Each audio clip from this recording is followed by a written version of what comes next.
సిరుల తల్లికి టీటీడీ శ్రీ పద్మావతి మహిళా వెల్ఫేర్ అసోసియేషన్ ఆధ్వర్యంలో పసుపు కుంకుమ సారెను సమర్పించారు.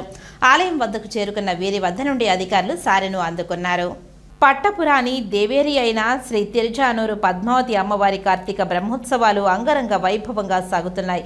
ఈ నేపథ్యంలో టీటీడీ శ్రీ పద్మావతి మహిళా వెల్ఫేర్ అసోసియేషన్ ఆధ్వర్యంలో అమ్మవారికి సారెను సమర్పించారు.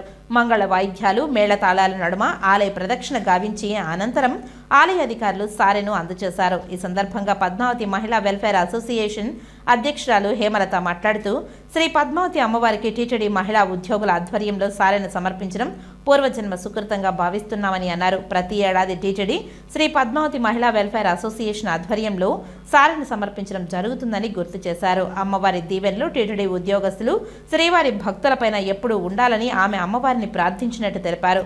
ఈ కార్యక్రమానికి టీటీడీ జాయింట్ ఎగ్జిక్యూటివ్ అధికారి గౌతమి పాల్గొన్నారు. బ్రహ్మోత్సవాలు అమ్మవారి పద్మావతి అమ్మవారి బ్రహ్మోత్సవాలు మరి ఎంత ఘనంగా తిరుమల తిరుపతి దేవస్థానం ప్రతి సంవత్సరం కూడా జరుపుకుంటుంది.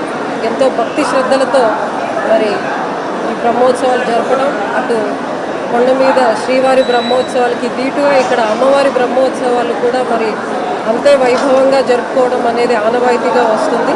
భక్తులందరూ కూడా మరి ముఖ్యంగా మహిళలందరూ కూడా మరి ఎంతో భక్తి శ్రద్ధలతో అమ్మవారి యొక్క ఉదయం కానివ్వండి, సాయంత్రం కానివ్వండి, ఏదైతే వాహనాలు ఉంటాయో అమ్మవారు మాడవీధుల్లో ఊరేగింపు ఏదైతే ఉంటుందో ఎంతో భక్తి శ్రద్ధలతో అమ్మవారిని దర్శించుకోవడం, ముఖ్యంగా కూడా ఈ బ్రహ్మోత్సవాలప్పుడు మరి అమ్మవారికి కూడా ప్రత్యేక అలంకరణ చేసి మరి అమ్మవారు ఇంకా కూడా దేదీప్యమానంగా మనందరికీ కూడా దర్శనం ఇవ్వడం జరుగుతుంది. ఈరోజు ముఖ్యంగా మహిళలందరూ కూడా మన టీటీడీ ఉద్యోగులు ఎవరైతే ఉన్నారో దాంట్లో కూడా ముఖ్యంగా మన పద్మావతి మహిళా అసోసియేషన్ వాళ్ళందరి ఆధ్వర్యంలో అమ్మవారికి సారె తీసుకురావడం జరిగింది.